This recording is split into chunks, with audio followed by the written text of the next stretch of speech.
many people still lack an understanding of the relationship between imperialism and capitalism. Can you explain the connections of how imperialism is actually a system, specifically capitalism in its monopoly stage? Sure. Yeah. Well, I mean, a lot of people think imperialism is a verb, right? If a country attacks another country, they're engaging in imperialism, right? I've even heard people say they're imperializing. They put an IZE at the end of it. But imperialism ultimately refers to a system. It is capitalism in its highest stage and its monopoly stage. It's a global order where banks and corporations based in Western countries dominate the global economy. They make super profits by carving out developing countries as spheres of influence. The way I put it is that they keep themselves rich by making the world poor. And that is imperialism. And what's interesting is that for a long time, imperialism, you could say it benefited people in the United States and Britain and France and Germany. While they were impoverishing countries around the world, there was what you could call an aristocracy of labor in the homeland, of well-paid industrial workers who, while the USA and Britain were colonizing the world, they kind of reaped some of the benefits. They got a few crumbs that trickled down to them. But the defining aspect of the period we are living in now is the demolition of that layer.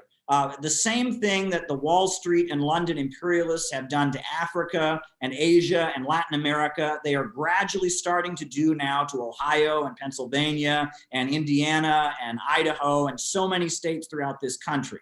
They want one global, open international system where Wall Street reaps the profits and the rest of the world just gets poorer and poorer and poorer. They have a model of global trade that you can call Atlanticism, where rather than engaging in economic development, building infrastructure, they function as kind of the middleman in global trade, where everyone has to trade through them. We talk about the Roman Empire. They used to say all roads lead to Rome, meaning the Romans wouldn't let anyone build a road unless it was through them. And that seems to be the model where these big banks and corporations, nobody does business unless it's through them.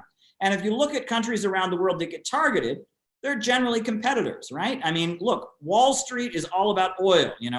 Chase Bank is ExxonMobil, very much. HSBC Bank is BP. And look at the countries that get targeted, right? We got Russia, the world's top oil and natural gas producers. You got Venezuela, a huge oil producing country. You got Iran, another oil producing country.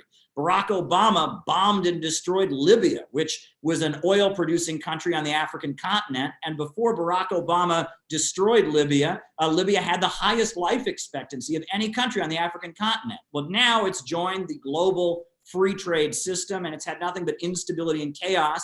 Under Gaddafi's leadership, people were trying to get into Libya to get some of the oil benefits and the healthcare and education he was giving out. Now people are drowning in the Mediterranean trying to get out of Libya. Yeah. Now that it's joined the free trade system. Compare the peoples of Guatemala and Honduras, two free trade, free market capitalist countries, to Nicaragua, where the Sandinistas have been building up, healthcare and education, wiped out illiteracy, raised so many out of poverty. It's very clear that this global system of capitalism and the monopolies of big banks is not benefiting the world. We need an alternative mode of development based on building up economies, win-win cooperation. Imperialism in its current form, the system where a few banks and corporations dominate the world, can't continue.